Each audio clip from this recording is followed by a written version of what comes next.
Good afternoon, everyone. I'm Leila Shobab, and today's talk is rather really clinical, and I chose to focus on an area that is quite common in endocrine that you probably have seen and will see quite a bit, and hopefully will be also some learning experience for our trainees in the faculty.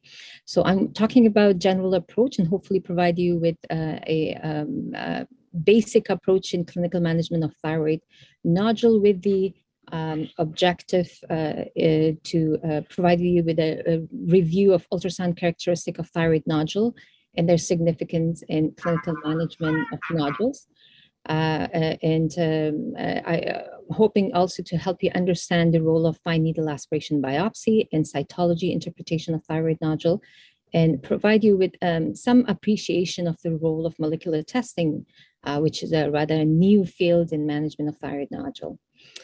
So over the next 40 to 45 minutes, hopefully, I'll give you a brief snapshot of epidemiology of thyroid nodule. We'll go over initial clinical evaluation, mainly focusing on history taking and physical examination, ultrasound characteristic and fine needle aspiration biopsy, and we review a couple of platforms of molecular testing for thyroid nodule. And if time allows, I will introduce some of our ongoing studies. And of course, there will be time for questions. So the incidence of thyroid nodule has increased over the past 2 to 3 decades, but is now plateauing. As you can see, there's quite a big rise in the incidence of thyroid nodule. That brings the question about why do we see so many thyroid nodule now?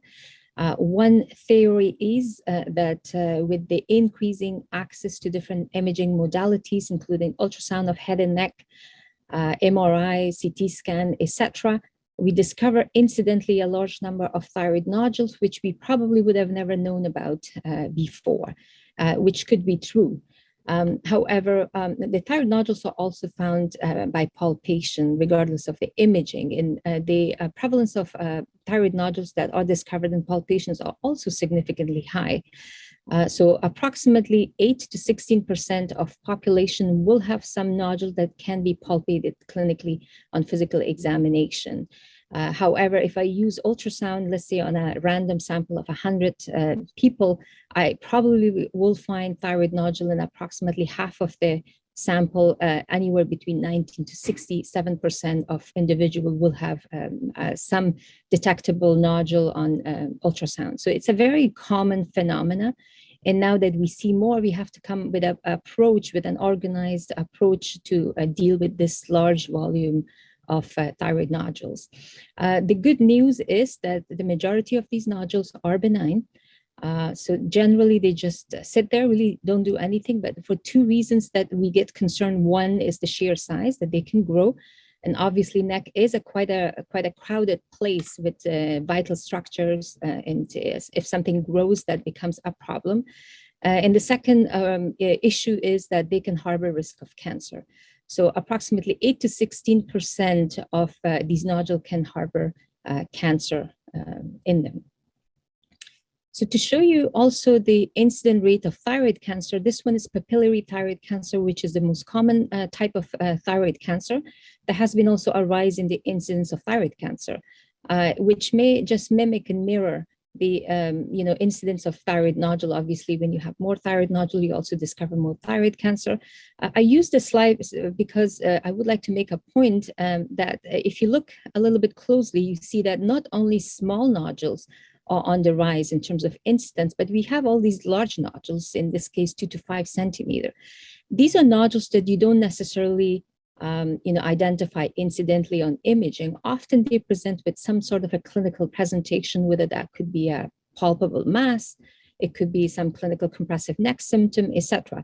So maybe there is the rise in the thyroid nodule is really related to increased use of imaging, but probably there's some contribution to, there's a true rise in the incidence of thyroid cancer, especially the larger nodules, as we can see, have risen in terms of the incidence. So probably there's a combination of true increase in the incidence as well as just incidental finding as well. So the question is, why do we see? We don't really know. maybe some environmental factor that is contributing to a higher risk of developing thyroid nodules. So now you have a patient in your office with thyroid nodule and you wonder, okay, what should I do next before I get an appointment with an endocrinologist to see them? So again, a same basic approach of taking a good focused history and physical examination always is, it's a good first start. In terms of history, there are certain clinical findings that are associated with increased risk of thyroid cancer and thyroid nodules. And those include history of differentiated thyroid cancer, at least in one of the first degree relatives, will increase the risk of nodule harbor cancer. Also, history of external beam radiation or exposure to ionizing radiation as a child or adolescence. This can include prior treatment, for childhood cancers, for example. I believe at some point a certain skin condition were treated with some form of radiation. So those less obvious, circumstances that you have to sort of evaluate and ask these questions. The patient, interestingly, also male sex. This is an area of my research. So there is an increased risk among male, in particular, more aggressive thyroid cancer. So the male sex does increase the risk of a nodule being malignant. And then if the patient had a PET scan with positive uptake, maybe for other reasons, and this incidentally found a thyroid nodule, that increases the risk of that nodule being malignant in general. And any personal and family history of multiple endocrine neoplasia type 2 or familial medullary thyroid cancer obviously will increase the risk.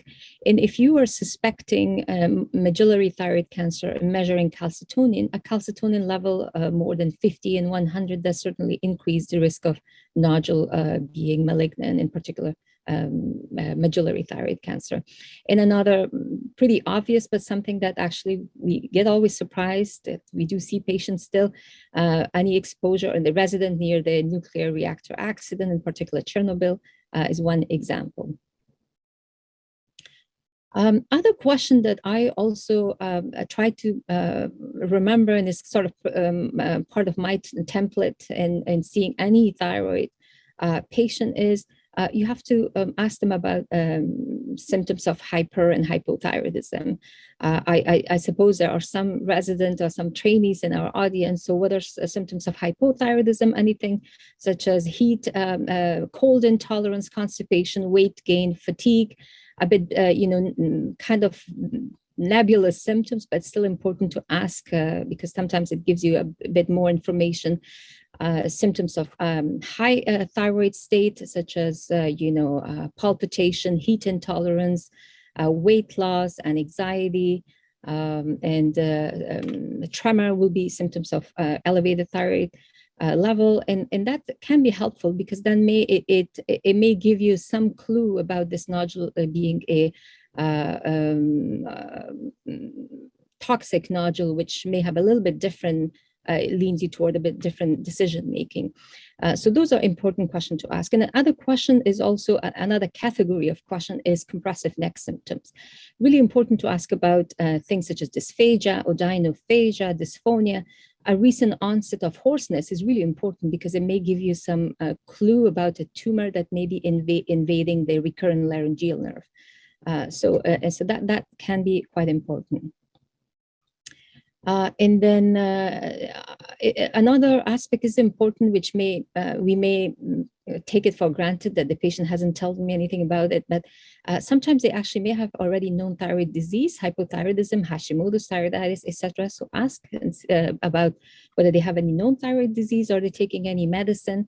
There is this long debate about the correlation of increased risk of autoimmune disease, chronic inflammation, and thyroid gland in risk of thyroid cancer. So Hashimoto's has been considered to be a risk for forming nodule, but also for developing thyroid cancer based on chronic inflammation in the gland. On physical examination, there's, different approach. There's the anterior approach in examining thyroid and the posterior approach. Whatever you choose, there's no right answer to this. You just develop your own approach. I started examining thyroid from the anterior aspect, but now I changed my approach. I find that I have a bit more control. I can palpate the neck better from the posterior. Often I ask if they have water with them. In the COVID time is a little bit difficult, but having patient take a sip of water while I'm very gently putting my hands, I'm not pressing on any structure. I'm just gently putting my hand where I anticipate the thyroid gland to be. And when they take a sip of water, that brings the thyroid up and makes it easier to palpate. And then obviously it's important to inform the patient that you are gently gonna palpate their neck so that they're not surprised by, two hands approaching their neck from behind. So that's always a good idea to tell the patient. And important to also check for cervical, supraclavicular, mandibular adenopathy can be very informative. In general, a firm immobile nodule in the neck is a high-risk nodule in harboring cancer. And for the lymph node, also a firm lymph node, immobile, especially on the ipsilateral side of the neck where the thyroid nodule is, can be, an indication of local regional metastasis to the lymph node. And other findings, general finding, I'm sure that's just look for general signs of hypohypothyroidism, but in particular, some of the familial disease related to thyroid cancer, things you can look for: skin, tongue, mucosal small nodules, hematomas in the context of, Cowden's syndrome, for example. So now the question is, you've got a history, you took a physical examination, you've got a, let's say, 2-centimeter nodule. What do you do next? The next step is to order investigations, lab and imaging. Lab is pretty simple. So a TSH would suffice initially as the first next step.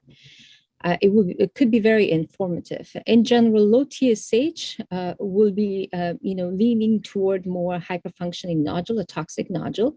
And in that case, you order further lab investigation. I usually order as a next step in terms of having a comprehensive thyroid profile. I get free T4, free T3, total T3, and then I get the antibody levels, and TSI, thyroid stimulating immunoglobulin, TSH receptor antibody, and I also add the thyroid peroxidase. So those 3 antibodies in the setting of when I'm suspecting hyperfunctioning gland, as well as the Phe hormones. And then depending on the clinical context, you may also order a uptake and scan, because uptake and scan will give you a bit more information. Where does the uptake, where does the functioning come from? Is it a local area, as a toxic nodule, versus diffuse uptake, which is associated with Graves' disease? Normal TSH, don't need to do anything further. High TSH, you may order again, further component of the thyroid hormone to get a better sense. And then the next step, also important, is the thyroid ultrasound, which we're going to spend a little bit more time on. So this probably you have seen, and if not, this is kind of summarizing some of the ultrasound characteristic that has been associated with risk, either low or high risk of thyroid nodule being malignant. And then based on these characteristics, you can actually estimate the risk. So let's go over some of those ultrasound characteristics that are associated, let's say, with high risk of nodule being malignant. They include calcium deposits, so macro calcification, hypoechoic, meaning they are darker than the surrounding tissue. If they are taller than wider here, irregular borders, so if there is some interruption of the calcium rims, for example, that suggests extension beyond the capsule, or extension into surrounding tissues. So that's always not a good sign for malignancy. And then it goes, through the range of being high risk to low risk. We have here hyperechoic, which is associated with lower risk, meaning it's more dense, equidense compared to the surrounding tissue. Isoechoic is sort of intermediate risk. Low risk characteristic could be spongiform, which is a sort of combination of cystic and solid. And then you also have the cystic nodule, which really is associated with low risk of malignancy. And then based on these ultrasound characteristic, you sort of categorize the nodule into different risk categories, as you appreciate in the previous slide, from benign to very low, low, intermediate, and high suspicion. And this is a table from the American Thyroid Association, the latest guideline from 2016. And let's say if you have a high-risk nodule, which is associated with, it's a solid nodule, a hypoechoic, irregular margin, microcalcification, extrathyroid extension, would bear about 70 to 90% risk of malignancy. And in this case, we move forward in arranging fine needle aspiration biopsy to further characterize the nodule. Notice that 1 centimeter is a cutoff, size cutoff, usually considered to be a small or big nodule. The definition is not written anywhere, but the understanding when we're talking about small nodule generally is less than 1 centimeter, and anything then considered to be non-small or big nodules. But anyway, so then even if your nodule is 1 centimeter, you go ahead and arrange for fine needle aspiration biopsy. And note that for benign nodules or nodules who that you don't see really high characteristic of being suspicious for cancer, such as spongiform and cystic, you don't biopsy. Even the size could be 4 or 5 centimeter. Let's say for a cystic nodule, you just leave it alone. And then sort of it's like intermediate range between benign and high suspicion. And sometimes in the intermediate range may be a little bit difficult, but then you consider the clinical context, history, etc., in order to make a decision about fine needle aspiration biopsy. Having said that, I have patients that have a very small nodule in the thyroid gland, 0.6, 0.7, and initially they presented with metastatic thyroid cancer in their bone with a bone fracture is how they present. So I take this with a little bit grain of salt, and the nodules at this point, although we have better tool in predicting, but there is still a good chance of some chance of a small nodule being malignant. Okay. So then I want to also point out the other system that you may be more familiar and you may have seen in your patient record is the Thyroid system of recording the ultrasound characteristic and giving you a report of the risk stratification. This is the thyroid imaging reporting and data system of the American College of Radiology. So it's a very similar approach. So they use the composition, echogenicity, shape, margin, presence of echogenic foci to come up with a risk number, or give a point, and then points are all added to generate a thyroid risk level. Generally goes from 0 to 7. So if you look maybe in composition, a cystic nodule will not get a point. A spongiform also will not get a point. And notice the spongiform was associated with a little bit higher risk in the ATA guidelines. So there's a little different here. Mixed cystic and solid will get 1 point, and solid nodule would get 2 points. So then you add these points, and if your total point is 0, you don't get any fine needle aspiration biopsy because it's considered to be benign, and so on. And then based on this, sometimes you actually see in the report, radiology report is giving you a recommendation about biopsy, when to biopsy, when to not, etc. So those are very useful, I have to say useful, but to make a decision about biopsy, I have to really, as a clinician, I need to put in the context of other clinical parameter, including the history and physical examination, my degree of suspicion. So, and not just what I see in the report. Don't forget about the lymph nodes. They can also be detected in ultrasound and can be very useful in using the ultrasound characteristic to predict the risk of malignancy. Some features associated with risk of malignancy include microcalcification, cystic aspect, peripheral vascularity, hyperechogenicity, and round shape. And the round shape is sort of associated with the same concept of loss of fatty hilum. I find comments of radiologists in regard to fatty hilum, whether they are present, they clearly can see the fatty hilum, or there's some loss, or it's unclear whether fatty hilum can be identified clearly. You find it helpful. So the loss of fatty hilum in the center of lymph node is associated with increased risk of lymph node being malignant.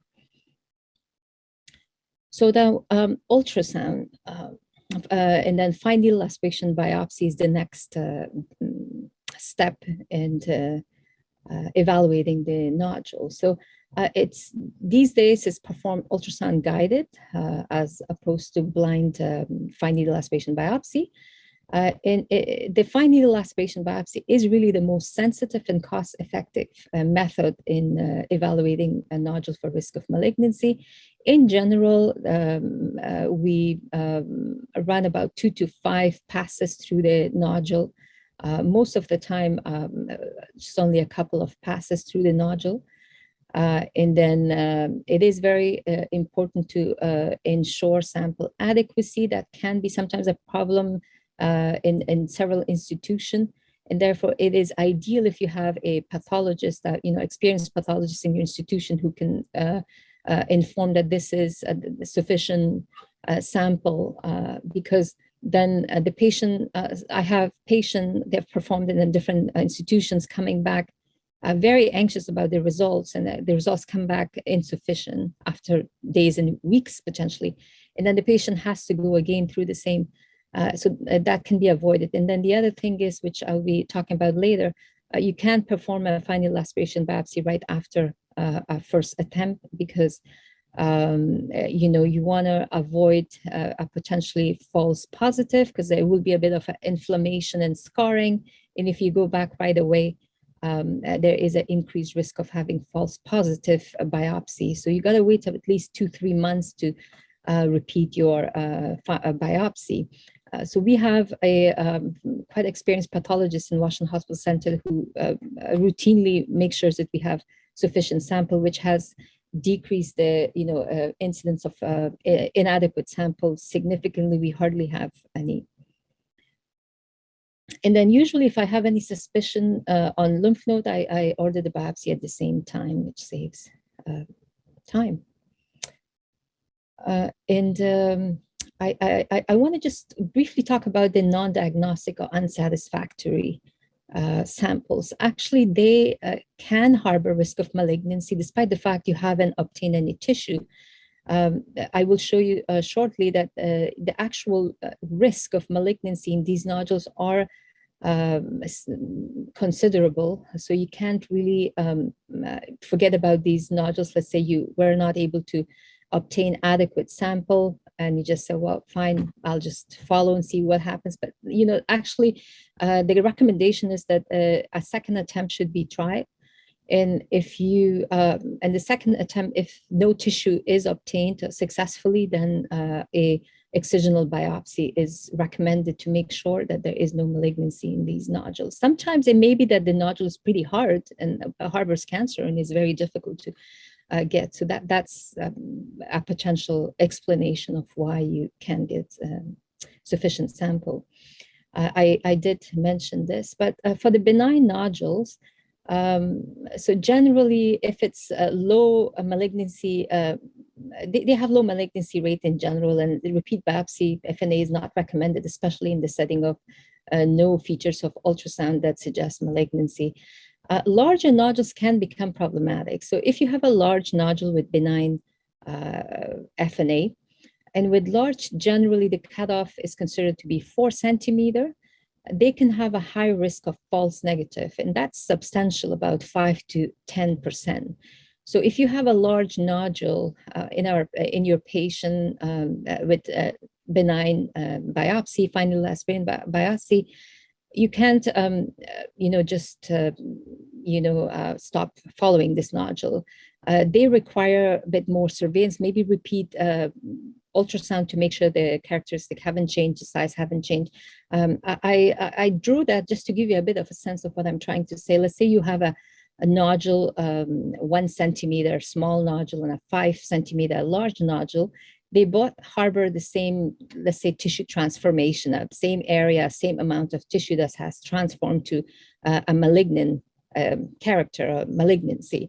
And you're passing 2 runs to get a fine needle aspiration biopsy. In a smaller nodule, it is more likely that you're going to hit the transformed tissue and have a positive biopsy. Whereas in large nodule, there is a higher potential of you missing that area of transformed tissue. So therefore, although in the setting of large nodule, the result of fine needle aspiration biopsy, even benign, you have to take it a little bit into consideration. So after you get your result of fine needle aspiration biopsy, we generally use the Bethesda system and risk of malignancy category stratification, which categorize the aspirate in 6 different categories based on the risk stratification. It goes from non-diagnostic, I mentioned to you, the ones that we can get satisfactory sample, to malignant. So if you notice, so here is the estimated risk based on clinical and historical characteristic, and this is the actual risk of malignancy based on these nodule. Actually, some of the nodule studies that have performed thyroidectomy and looked at these nodule individually. So actual risk of malignancy is pretty accurate estimation of malignancy risk in the nodule. The non-diagnostic and unsatisfactory has a significant high risk of being malignant. And I have to say that's also really dependent on the institutions. As I mentioned, all the characteristics of institution, availability of the pathologist being on site, performing satisfactory sample collection, etc. I would say in our institution, this is much lower. Benign nodules are generally, they don't have a low risk of malignancy, generally reassuring, doesn't require any further investigation in terms of, surgery or excisional biopsy, etc. And the same goes if some nodule is malignant or suspicion with malignancy, you've got pretty high risk of it being malignant, and often surgical consult is appropriate. But in the middle category, basically the category 3 and 4 is sort of intermediate, sometimes is not very clear in terms of what is our next step in managing these nodules. In particular, the category of atypia of uncertain significance or clinical significant, follicular lesion of undetermined significance, that's category 3, and the category 4, follicular neoplasm of suspicion for follicular neoplasm, the risk of malignancy is very similar between estimated and actual, so somewhere around 5 to 15% or 15 to 30% risk of malignancy, which is not obvious always about what to do next. Although that really depends on patients, preference. Sometimes maybe a clinical context will help you to make a decision, but it's not uncommon where we don't know really what to do with these nodules for the next step, and therefore strategies have been developed, and one of them is to develop the use of molecular testing platforms to understand what is the underlying mutation or molecular changes, which may be helpful in predicting the behavior of these nodules. And so the general, principal use is, as I mentioned, an indeterminate nodule. You want to rule out the presence of malignancy. I already mentioned this, but it is really important to, although these platforms are becoming more and more available, it is really important to still consider other important aspects of decision making, and they are not here to replace, ultrasound finding that are important also to making decision. Feasibility of surgery is, the surgery or surgeons are accessible for this patient for that situation. What is patient preference, etc. So you use these platforms in molecular testing together with all the other clinical information that you obtain from your patient. I don't want to go too much over this, but I want to mention this just because, so that you have a context and background in understanding why the molecular testing are useful. With the advent of Cancer Genome Atlas in 2014, we know much more about the genetic transformation of mutation that is underlying thyroid cancer. We know that there are approximately 80 to 90% of patients with thyroid cancer, you can actually isolate or identify mutation that could be a point mutation or a fusion, or copy number alteration. But these information makes it much more, they're very helpful in order to predict the behavior of cancer as well as a thyroid nodule for the potential risk of malignancy or transforming to malignancy. In general, most of the thyroid cancer patient with identified mutation can act like BRAF-like or RAS-like, or some others I mentioned, copy number alteration or fusion. And there is a genotype-phenotype characteristic, as I mentioned. There's certain behavior of cancer that you can predict. And this is based on us knowing a little bit more about the driving pathway important for the pathogenesis of thyroid cancer, in particular the MAP kinase or mitogen activated protein kinase cascade has been identified as an important driver pathway leading to increase if mutation involved in this pathway is driving the cancer and leading to proliferation, invasion, and metastasis. You can see that there are certain driver of this pathway that has been associated with, mutation has been identified. And to give you a bit of a sense, in approximately 70% of patients that we can identify mutation, you can find point mutation. In the 27%, it could be copy number alteration. In particular, BRAF is present in approximately 50 to 60% of thyroid cancer patients. So pretty common mutation in thyroid cancer, followed by RAS, different type of, in particular, HRAS and NRAS is common in thyroid cancer, and different type of gene fusion important in thyroid cancer pathogenesis. And this is nice because now you can actually see if you identify BRAF, so where does that come from in the pathway? This is where the BRAF is important, and mutation actually leads to more hyperphosphorylation and increased activity of output in the downstream pathways, and ultimately to more proliferation, invasion, and metastasis. So this is not only very useful in predicting the behavior of thyroid nodule and thyroid cancer, but now we also have, as you may be very aware from other fields of oncology, we have actually targeted treatment for specific mutation.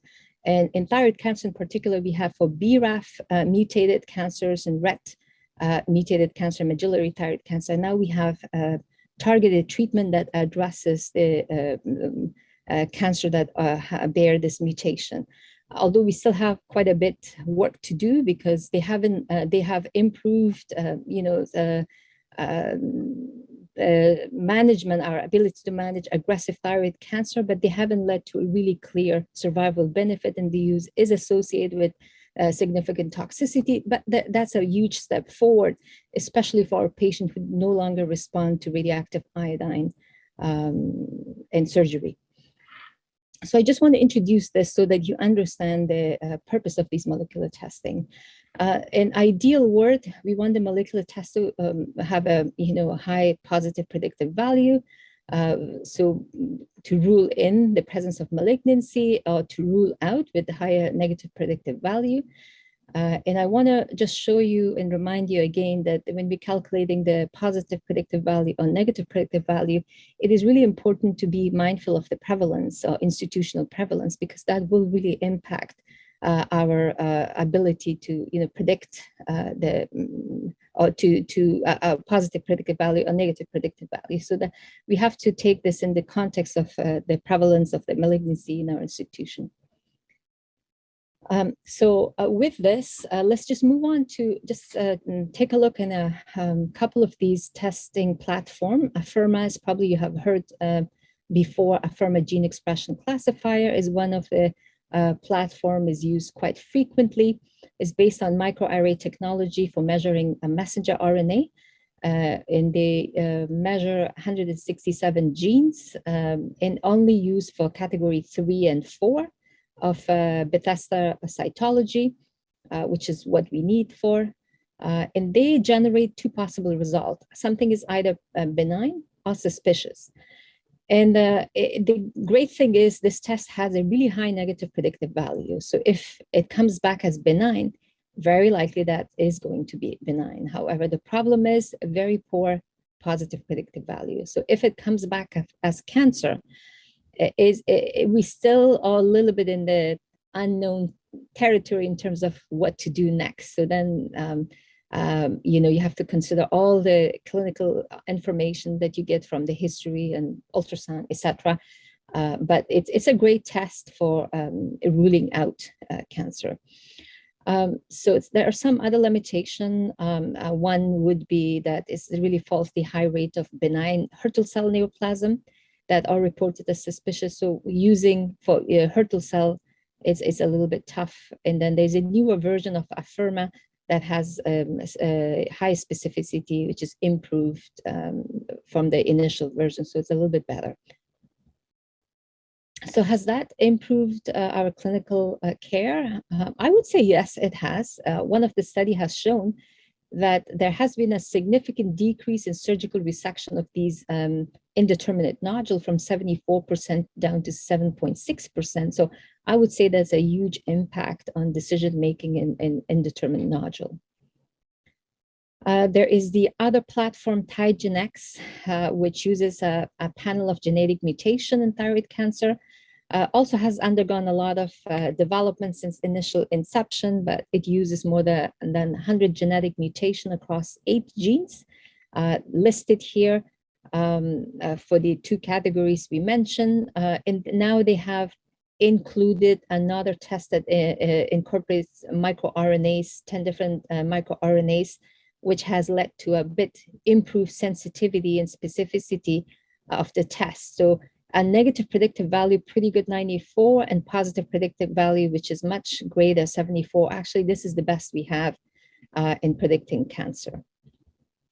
Another platform that is frequently used is Thyroid, which we use pretty frequently. It uses next generation sequencing strategy to uses a mutation and infusion panel. It has undergone quite a lot of development since its first version, which was Thyroid version 0, had only 7 cancer gene, and now the latest one is Thyroid version 3, which has over 12,000 mutation hotspot and over 120 fusion types, quite sensitive, 98 and 94%. And specificity is also much improved with a negative predictive value of 97% and positive predictive value 66, although it seems low, but that's actually much improved from what we were able to do before. And to just put it in context and comparison, probably you have seen or you will see these 2 platforms, and they've been coming head to head in comparison with each other a lot. So they're very similar. The only difference I would say is the positive predictive value a little higher in Thyroid compared to the latest version of Afirma. So if you really want to know and you have a high suspicion of cancer, and that probably the Thyroid version 3 would be a better one to take.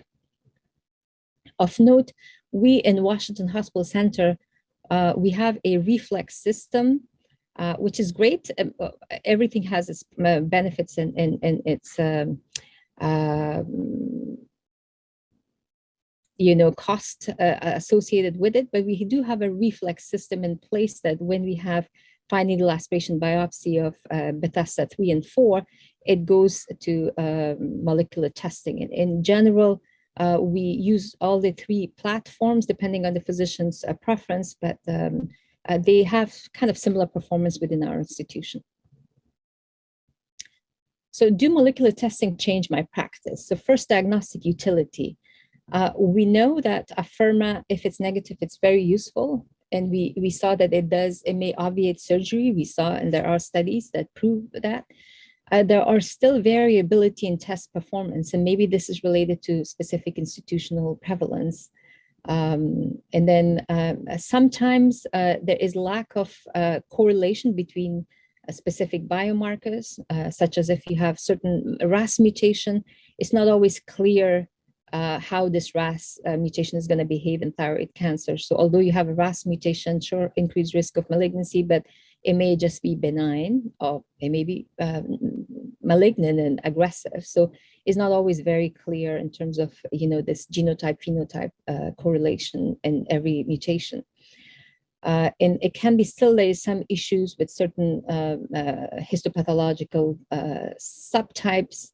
I mentioned Hürtel cell, and cytology is still a little bit of a problem. What about impact on surgical decision-making?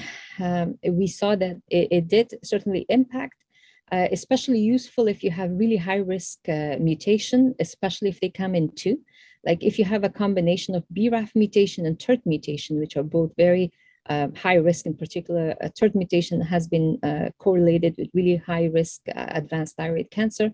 So if you have those in a nodule, you can be sure that this is going to lead to malignancy, and it will be an aggressive cancer. So it's helpful for making a clinical decision about surgery and more closer surveillance afterward. What about the impact of extent of surgery, such as lobectomy versus total thyroidectomy? It can be helpful, but not so, because the surgical guideline keeps changing, and they have other priorities. Especially recently, there is more sort of conservative approach in avoiding lobectomy in general, and surveillance is more emphasized.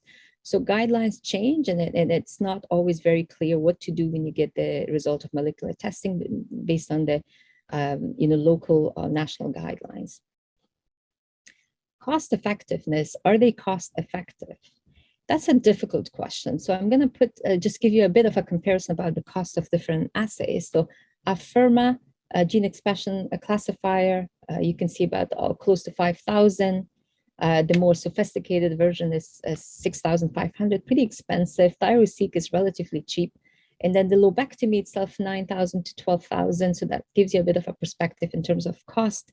Not always very clear if we save cost by performing these molecular tests. I think it really depends on the specific clinical context. Sometimes, sure, maybe we are preventing the very extensive surgery if you have a benign nodule, and we just monitor. But what if you have a mutation that is unclear, genotype, phenotype, and we have now found a mutation, and now there will be increased use of surveillance methods, use of ultrasound, clinical evaluation, labs, etc. So it can actually lead to additional cost for a nodule that may actually clinically will end up being quite benign. So that is not very clear. So something that I think we need a bit more studies, and ideally, if we can find a way to decrease the cost of these testing platforms, if it's $1,000 approximately, it may break even. So that hopefully will be the goal. So how long should I follow up these nodules? If you have a high suspicious ultrasound with benign FNA, and you look at the fine needle aspiration biopsy again, and you think, okay, I'm not sure. I actually was expecting, look at the hypoechoism, microcalcification, very, irregular board, etc. And I usually then follow them up again with ultrasound within 6 months, even, or sometimes even earlier than that. If I have really high suspicion, I may repeat the fine needle aspiration biopsy within 12 months, as also endorsed by the ATA guideline. In low to intermediate suspicious ultrasound and benign FNA, you may also want to repeat the ultrasound. You don't have to repeat the FNA, but ultrasound, and look for any changes in size or in characteristic of nodule. If there's significant growth, and significant is considered to be anything more than 50% volume, so you have to make sure that, in your institution, usually most of the institutions do report it in 3 dimensions, and therefore you see 3 centimeter by 2 by 5, etc. So that's the purpose, is to make sure be able to calculate the volume and understand whether there has been a significant growth in volume or over 20% increase in at least 2 dimensions, and it has to be more than 2 millimeter. Then you will repeat the FNA if there has been a change in the characteristic or size of the nodule. For low-risk ultrasound and benign FNA, you can just follow it 1 to 2 years. Sometimes it's debated. It's not clear how long, but within the clinical context and patient's preference, you can decide when to repeat. And a very low ultrasound risk and benign FNA, really limited evidence whether you should actually repeat or not. But generally, I don't repeat the ultrasound earlier than 18 to 24 months. But if you have a really low risk ultrasound with benign FNA, then generally, really, you don't really need to do anything else except just nothing. You don't really even, there's no evidence in showing that you need to, it's beneficial to repeat any of it. So in conclusion, thyroid nodules are common. Majority of them are benign. However, about 6 to 15% would do bear malignancy. Clinical evaluation is very important. Next step will be TSH evaluation and then ultrasound are the initial approach in managing thyroid nodule. And FNA is really the most sensitive and cost-effective tool. And then molecular testing in indeterminate cytology has helped in making clinical decision. However, we need to really interpret it within the institutional prevalence and, consider the cost as well as, incorporate other important clinical aspect of care, including history and physical exam, etc. So with this, I'm not sure what time it is. Maybe I'm just going to introduce or mention some of our ongoing studies. We have some studies at mainly MedStar Washington Hospital Center in collaboration also with Georgetown University, NIH, and Uniform Services. We've got a number of basic science and clinical research studies going on. One important emphasis of our program is understanding the sex difference in thyroid cancer. One of our study looks into sex-specific immune landscape of differentiated thyroid cancer. I can tell you a little bit more about it, but I also want to make sure you have enough time for questions. But we have some really interesting preliminary finding or that is actually suggestive that male having a suppressed immune response compared to female, which may be the basis of seeing more aggressive cancer in males compared to female, despite the fact that females have a higher prevalence of thyroid cancer. So I'm just going to put that up because if there is any of our trainees are interested in getting involved, we have both basic science and clinical studies, and you're more than welcome to join our program. Just get in touch with me, and I'll be happy to find something that targets your interest. And with this, I'm more than happy to answer any questions. Thank you.